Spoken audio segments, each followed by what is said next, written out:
Take my hand and hold it tight. Look at the paintings, I'll be your guide.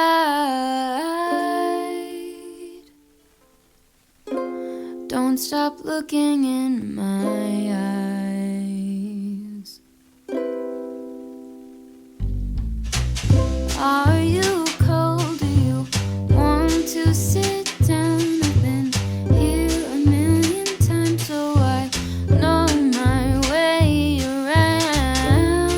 Hi friends, welcome back to my channel. Today is a special little video because it is my birthday and it's my golden birthday. I turned 24 today and it is October 24th. So I'm really excited to just take you along with me. It's already 2 p.m. so it feels like the day is already going by so fast, but I figured I would just catch you up a little bit. It's kind of interesting, I think, as you get older, the way that you perceive your birthday. For example, this year, birthday is more like a birth week.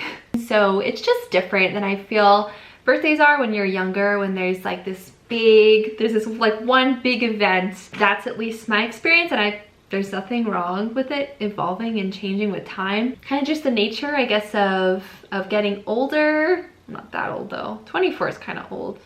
It could be older, so. And with age comes wisdom, so hopefully I'll get some wisdom soon. But yeah, it's just an observation. In fact, it's kind of nice. I kind of like just having a more laid back time where there's actually less, you know, attention kind of on me, and it's kind of spaced out a little bit more. I kind of prefer it that way. So there's a book that my mom has read to me and to my brother every single birthday since we were born. She stops at 25, so I have one more year to go. But it's called On the Day You Were Born by Deborah Fraser, and it's been through the ringer. It's been read so many times. It's been transported to so many different locations and brought, you know, from house to house and this and that. So it's a very, very special book. Definitely, again, like with the birthday thing, with time, things change, and just like with reading this book, like the meaning of the book just changes with age. And then of course, because it is the birthday, you have to, I had basically cake for breakfast, but I didn't feel as bad because my mom ate it with me. She made the most delicious pumpkin chocolate chip cake. It was basically a cake. Instead of a frosting, she made a coffee caramel like drizzle, like warm drizzle. Oh my goodness. So we poured that over our little slices of cake and it infused into the pores of the cake. It was tremendous. It's amazing. I absolutely love it. So good, you guys. I had 2 pieces this morning. It was that good. And then we opened some presents this morning. I did a Pilates workout with Lily Sabri. She does like quick and effective workouts. Perfect for my schedule sometimes. I just had 2 work meetings back to back, and then I had a meeting with the internship supervisor. So all of those went extremely well, and I am beyond grateful. So the plan for the rest of the day is pretty much hang out. My mom made a delicious meal. She like prepped it and everything this morning, and we're going to eat it later on tonight when my dad gets home from work and when my mom gets home, which is like 2 hours before I have to leave here to go to school for class. So other than that, we'll see what the day holds. I might do some reading. I've been craving just time with my books to just sit and read. So that might be on the agenda this afternoon. Don't stop looking at me now. So friends, you might be able to hear it right now, but I'm heating up more hot water again because it's just a really chilly day. It's in like the mid 50s, so my hands are a little chilly. So I'm making another hot drink. I'm gonna put some of that caramel coffee syrup that my mom made into my water. I'm gonna do like hot water with milk and then some of that syrup. So I'm really excited to try that. I think it's gonna be really yummy. I'm going to eat a banana because all I've had today is the cake, which is totally fair on the birthday, but I do think I need a little bit more substance. And then I'm super excited to read Theology of Style by Lillian Fallon. I have been really loving this so far. I started it a couple days ago. I'm almost halfway through. She talks about St. John Paul II and his view on theology of the body and how that is intertwined and relates so closely to our personal style, the way that we present ourselves to the world as humans, as these beings that are in reflection of God.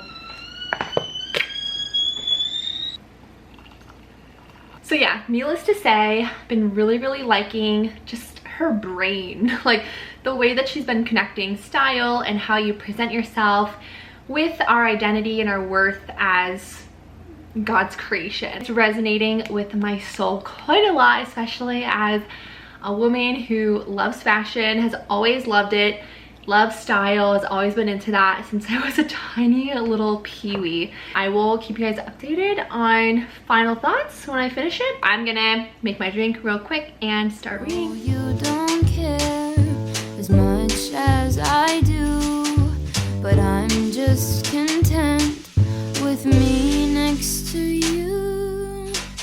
Let's go to an art museum, I'll explain it at the coffee shop.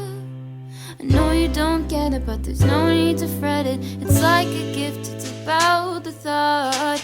Monet might be too much and Van Gogh might take a while. Good morning, friends. We have now skipped a couple days ahead in the future. So Tuesday was the last time I chatted with you guys on my birthday, and today is Friday already. Got my coffee because I need it bright and early right away. It's one of my little favorite parts of my whole entire morning. And I have my devotionals out, my morning readings, and my journal. I'm just gonna get some of that done. I do have a work meeting like I do every Friday at 1 p.m. And then I'm gonna be heading over to my friend's house tonight for pizza to celebrate her new job and also to celebrate my birthday. So really excited. Plus tomorrow getting up bright and early with my mom to go to a mini retreat. If you guys can see, I'm wearing some new pajamas that I got from my grandparents for my birthday. I absolutely love them. They just have little dogs on them. This one looks like my old pupper Daisy, so this is Daisy. This is my other old dog from the past.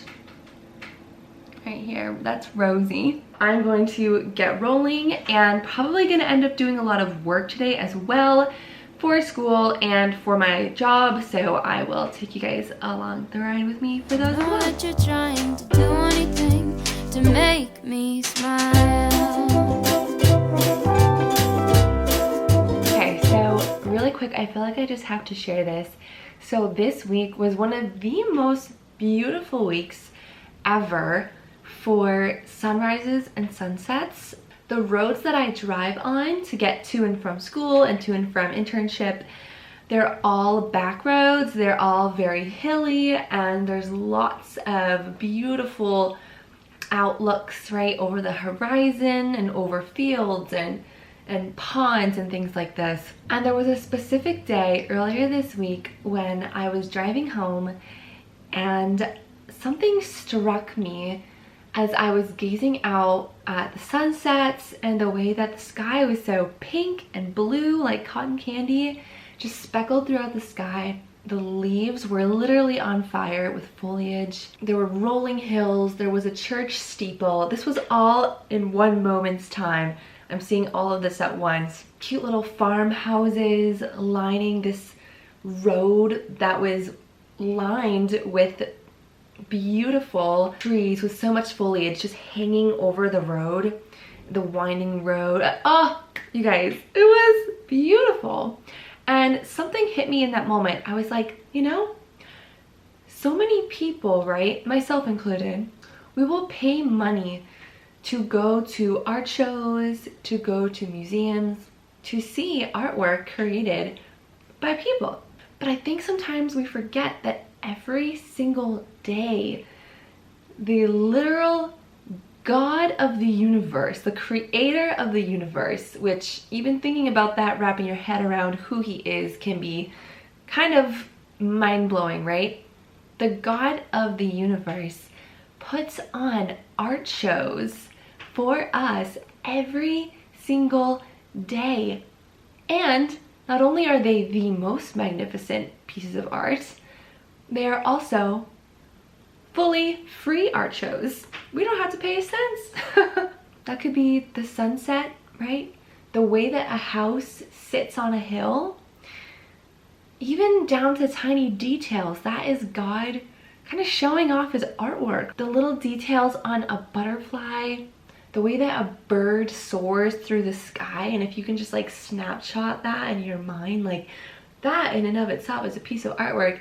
That is what human beings try to recreate with paintings and with drawings and sculptures, whatever it is. Every single day, you guys, we are getting free art shows by the divine artist, the artist of the world, who is the most brilliant artist of all, whose creativity surpasses any human being's creativity. And it just blew my mind that day. It really did. I was like, wow. There is constant art shows in my life, and I love it because I love things like that. And when you put it into perspective that God is also offering you his free artwork daily, it changes the way that you look around you. When you hear birds chirping, that is God saying, listen to my free music performance. Like, I gave these birds the ability to chirp. Now, granted, there may be some moments in your life when the birds are like screaming, and it's like, I don't know if this is the kind of concert I want to attend. This is a little scary. It kind of hurts my ears. But with that aside, you guys know what I'm saying. God gives us those moments every single day. There's just beauty all around us all of the time. And when we realize that it's literally God's piece of art that he designed and created perfectly, and he's giving them to us to cherish, to admire, to see and witness with our own eyes, with our own ears, it's free for us to enjoy. I think we just have to enjoy it more often, not take it for granted, and not only seek art in those places designated to do so, right? Like art shows, museums, which is all amazing and fantastic too. But I think we need to also remember that there is art around us in every single moment. We don't just have to buy art to put in our houses to experience art. We don't just have to go to a museum to experience art. We don't have to just go to a concert to experience art. We have it all around us all the time by the divine artist for free. It's just amazing, and I have been dwelling on that in the best way all week, and it's been just changing my perspective so much, and I've just been soaking up so much more of the art and beauty around me, and maybe you will be able to start doing the same thing. So with that said, my little morning time is over, and I'm going to start moving and shaking. I'll have a cup of tea while you have a latte for both you and me. The caffeine will make sure that you don't fall asleep, 'cause darling, you're sleepy, eyes are closing. Please stay awake for me.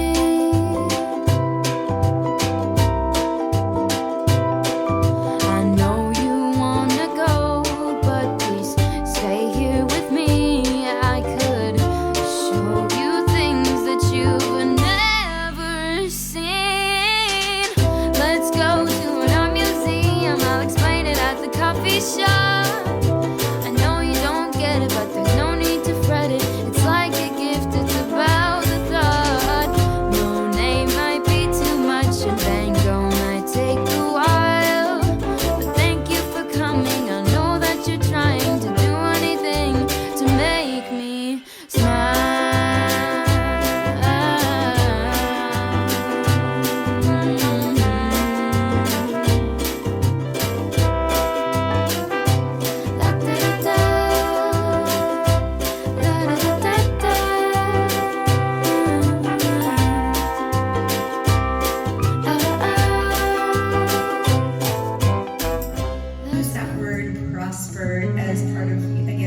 prosperity gospel teaching, which I do not like, because I don't think that's what the Lord means when he says, I will prosper you.